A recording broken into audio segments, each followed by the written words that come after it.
And so I jogged around the Alamo, and I was sitting down to have this breakfast, and this great Hispanic guy named Jimmy had made me this Belgian waffle to die for, and I'm watching the butter and the syrup disappear in the squares, and I'm sitting there. It's going to be 98 degrees outside. It's June 28th, and I'm sitting there watching this waffle, and I catch myself humming, "We wish you a Merry Christmas." It's the truth. I'm humming in this restaurant in June. Da, da, da, da, da, da, da. Have you ever had that feeling? What is wrong with you, man? And so I looked back at my waffle, and then I heard this little angelic voice across the room, almost as far as the back wall. And this little boy is singing, "Jingle bells, jingle bells, jingle all the way." It's a moment you wouldn't pass up. I reached in my pocket for $5. I had a 10. I walk over to the cashier, and I get 2 5s, and I go across the room to this little boy. He's got a Hot Wheels racer, and he's working 2 sides of the square table, and he is singing his song. Jingle bells, jingle all the way.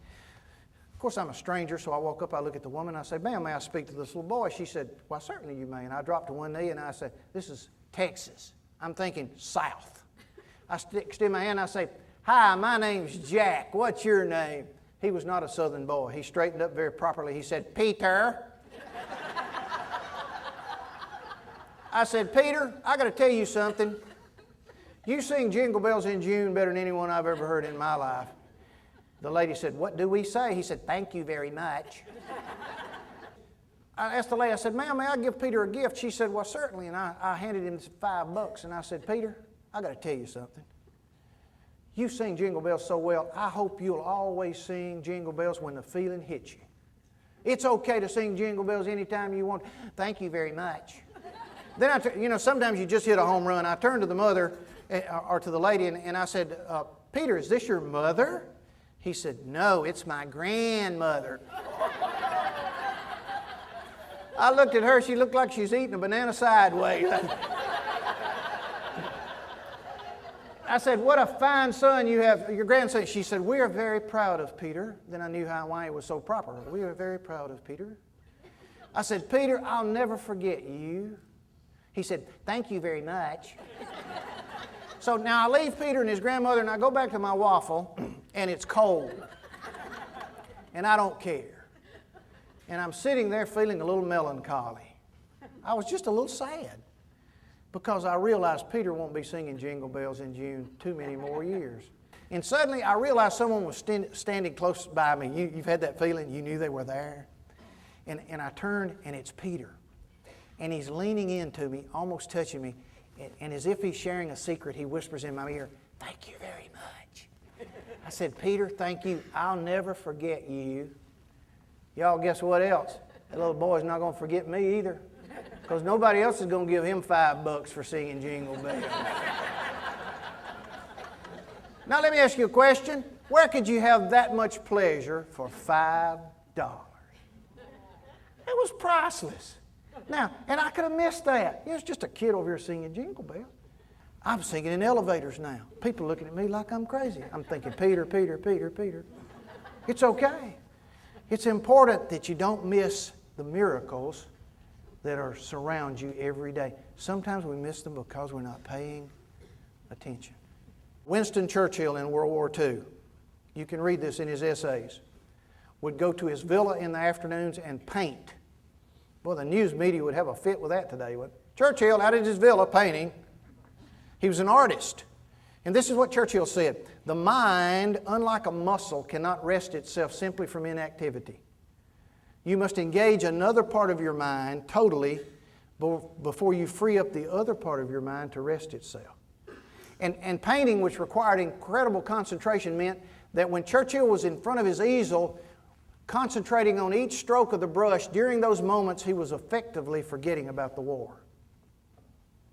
And in the afternoon, when his great mind was rested, he would go back into his bunker, where he would literally hold a nation up by the power of his voice and the mastery of the language, because he understood. What do you have in your life that allows you to completely get away, to completely step out of the arena, where when you finish the task, you have to ask yourself, "Now, what was I doing next?" That's a great feeling, when you forget where you are and then come back. I was driving up from northern Illinois not too long ago up through Joliet, getting into Chicago a little ahead of time, and I could catch an earlier flight home, which is always nice. And so I walk into the Southwest Airlines counter, and a very nice attendant standing there behind her computer, and I said, "Ma'am, do you think you could get me on an earlier flight?" And she said, "Well, I don't know, Mr. McCall, which flight are you wanting to get on?" I said, "This flight." And she said, "Well, we've got a little bit of a window to get your bags on. I don't know if we can or not." And she frowns and she types and she frowns and she types, and it wasn't looking good. And suddenly my BlackBerry vibrates, and I open it up, and it is an email from Southwest Airlines telling me my itinerary has been changed. I looked back at her and I said, "You did it." She said, "I did?" And she looked in her computer screen and said, "I did." Now here's the deal. I knew it before she knew it, and she was doing it. Second thing he said, spend more time with people who make you feel good about yourself. Y'all know some of those people? You do, don't you? I know some of those people. I spend more time with those kind of people. If you don't have kids, unless you got kids in college, you don't let other people spend your money. Why let them spend your time? We call them poison relationships. Spend less time with those people who drag you down. You know those people that drag you down? If there's anything worse than a female hypochondriac, it's a male hypochondriac. I was talking to a guy the other day, talked in a little whiny voice. This was bad, that was bad. He'd been sick. The more he talked, I was feeling sick myself. I thought, I've got to get out of this conversation. I said, "Sir, have you ever been real sick?" He said, "No, I just never have been real well." What do you do with those people? You spend less time with them. Your time is valuable. How about this? Not only seek out those kind of people, be one of those kind of people. How about being one of those kind of people? People are glad to see you coming. I know some people, I see them coming, I'm out of here. You know those people, you talk to them 2 minutes, they end up getting a harpoon under your left shoulder blade and twisting it about twice. I don't know if they can help it or not, I'm not sure. But it's not your problem. John Powell wrote an interesting book in 1974. I would recommend you, I don't recommend a lot of books, but I would recommend you get a copy of this book. And the title of the book is A Reason to Live, A Reason to Die. And in 1974, John Powell wrote these words, "The pulse and rhythm of human life has quickened so suddenly that all those who want to keep up must run." Let me say it again. The pulse and rhythm of human life has quickened so suddenly that all those who want to keep up must run. Any of y'all felt like you've been running lately? Hey, if he wrote that in 1974, what are we doing 37 years later? The tendency is to sprint, is it not? Y'all remember pacifiers 20 years ago?